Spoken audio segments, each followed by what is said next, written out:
Last month, you got to hear writing tips from HR expert Winifred Summer. This month, SM Warlow, who provided the October top 10s, makes another return to provide writers in the making with some tips to help improve their skill set. Let's listen to what he has to say.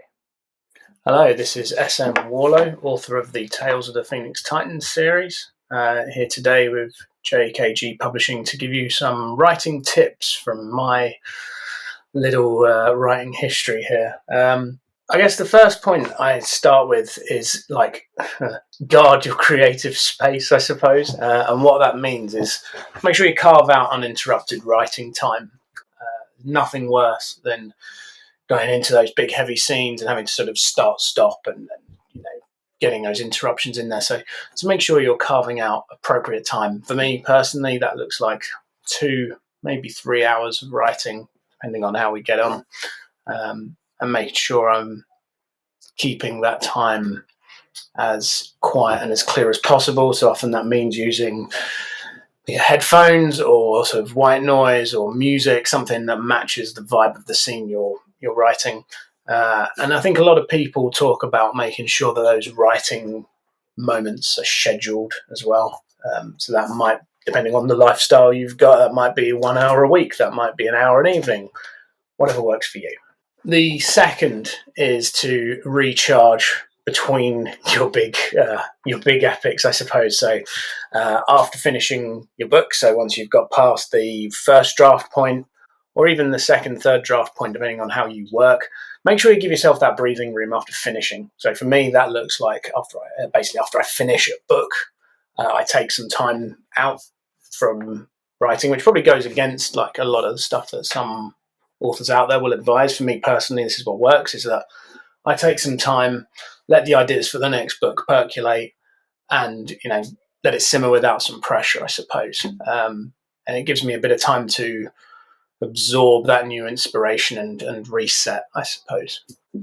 When in the writing phase, or writing mode as I like to call it, I like to set milestones. So rather than thinking, hey, I need to finish this book now, it actually becomes a point of sort of working in milestones rather than the big projects. That's one chapter at a time, basically. So next I'm going to talk to you about plotting and plotting of your grand adventure. So it's very important when you're working on big series, you map out the character arcs, you map out the world events, and you map out those key moments. There's nothing worse than a series that kind of ambles through without a care in the world. I can certainly think of a few large series in the movie world particularly that have failed to do this throughout. So make sure you've got the consistency throughout, that the character arcs are clear, that the world events are clear, and that those key story beats all line up. Basically what you want is your reader to come to the end of your trilogy, of your quadrilogy, of your series, of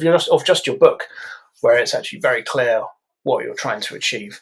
So basically know the beginning, know the middle, know the end before you dive in. The next thing I'm going to talk to you about is what I call skip and circle back.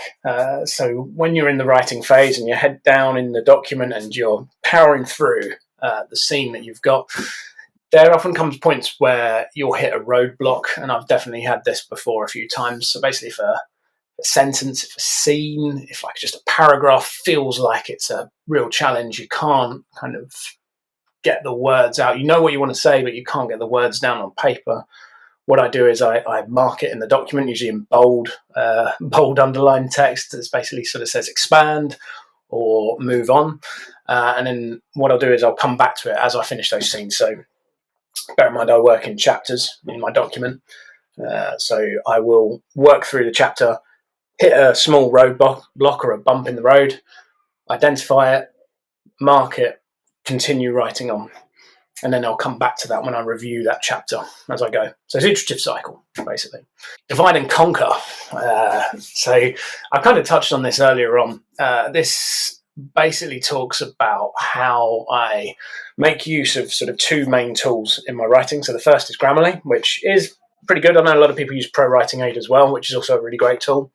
But the way it's more about organization and tools, this topic. So what I do is I have 1 document per chapter, which enables me to organize my thoughts in that way.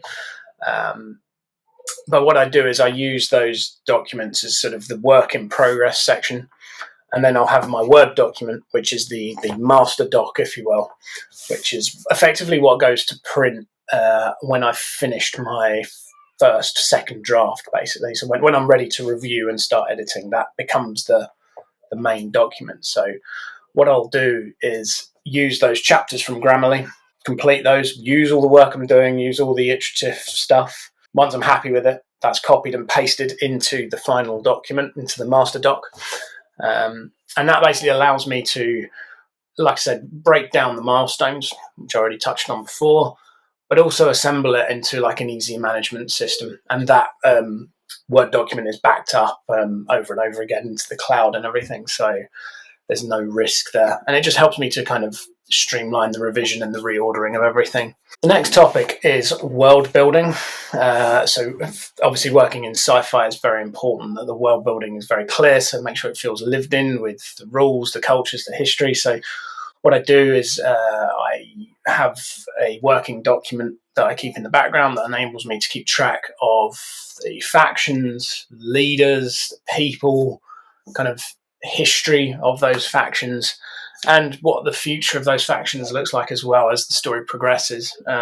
So I think it's really important that you know what you're weaving into the narrative and how those factions are going to interact with one another going forward, but also sort of what they've done in the past as well. Very much in the case of sci-fi and in fantasy as well, I think your world should feel like a character of itself, so almost treat the world and the sort of bigger factions as characters. The final point I'd like to touch on is to know your characters inside and out.